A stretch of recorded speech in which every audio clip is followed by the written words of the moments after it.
Just 14 kilometers. That's all that separates two continents.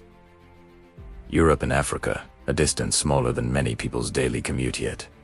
A bridge here is still impossible. Why? Because beneath the calm blue waters of the Gibraltar Strait lies a deadly secret that has defeated every engineer for the last 100 years. This tiny stretch of water, connecting Spain and Morocco, looks like it is begging for a bridge. Think about it. The Mumbai Sea link in India spans over 21 kilometers, far longer than the 14 kilometers here. Yet, Gibraltar has no bridge, no tunnel, nothing. Building one would be revolutionary. It would physically connect to continents, to cultures, and unlock billions of dollars in trade. So why hasn't it been done? The answer is far more complex and dangerous than you can imagine. First, let's understand the global significance of this exact spot. The Strait of Gibraltar is one of the busiest maritime highways on Earth. Over 100,000 ships pass through it every single year. That's nearly 300 ships a day. It's a critical choke point for global trade, roughly a third of the world's oil and gas, and almost half of all global trade sails through these waters. A land connection here would completely transform everything.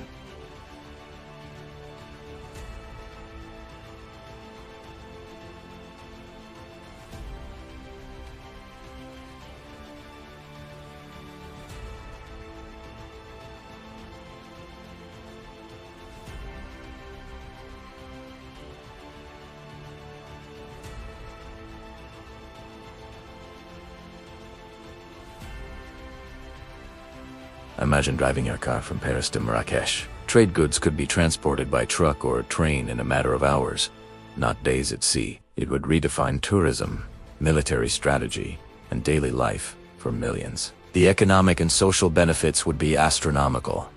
And yet, it remains a dream.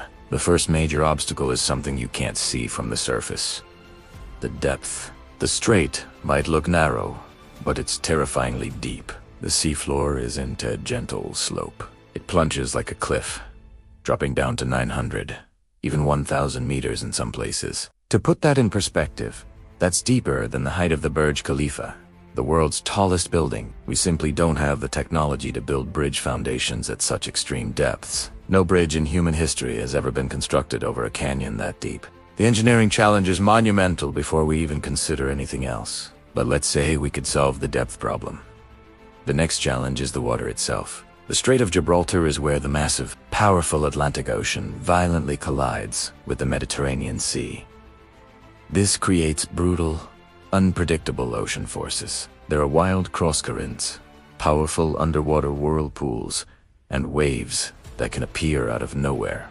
These churning, chaotic waters can exert enough force to tear apart even the strongest underwater pillars like they were made of paper. Building in this environment is like trying to build a house in the middle of a permanent hurricane. The sea here is a relentless, destructive force that never rests. As if the depth and the currents weren't enough, there's an even bigger problem hiding underground. The strait sits directly on a major geological fault line. This is the boundary where the Eurasian and African tectonic plates are crashing into each other. Spain and Morocco are literally being pushed together, creating intense seismic activity. The region frequently experiences earthquakes, some reaching a powerful 7.0 magnitude. You cannot anchor a multi-billion-dollar megastructure on two pieces of land that are constantly grinding against each other. It's like trying to build a bridge on two moving conveyor belts. The ground itself is unstable, making any long-term structure a catastrophic failure waiting to happen. Now let's look up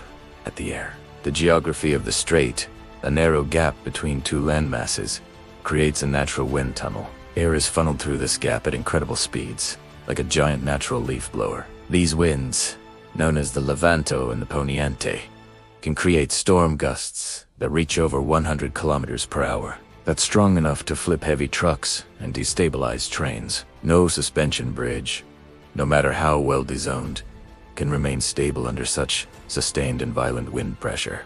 It would be a constant, deadly hazard for anyone trying to cross. Even if, by some miracle of future technology, we could overcome the depth, the currents, the earthquakes, and the wind, a huge problem would remain.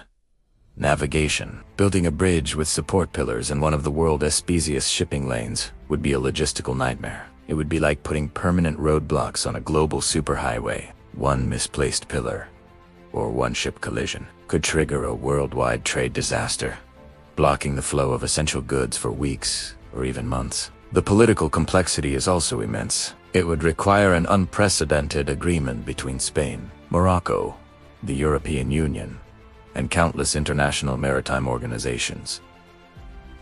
The risk is simply too high. So, what about a tunnel? Engineers have, of course, thought of this. The Channel Tunnel connecting the UK and France proves it's possible.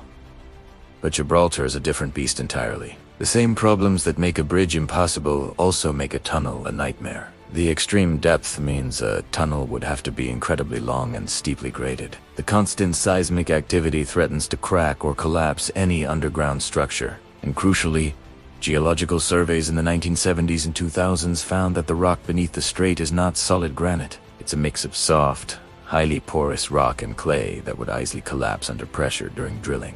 All attempts to plan a tunnel have been abandoned because the geology is just too unstable. When you put it all together, you realize the hidden truth. Nature itself seems to have designed this place to be The Strait of Gibraltar isn't just a body of water. It's a perfect storm of geological and meteorological forces. It's a natural defense system that keeps two continents apart. It's a dynamic clash zone where one sea flows in, another flows out. Tectonic plates grind against each other, and storm winds converge with incredible force. In this battle of human engineering versus the raw power of the planet, nature wins every single time. So, in the end, it's not just water separating Europe and Africa.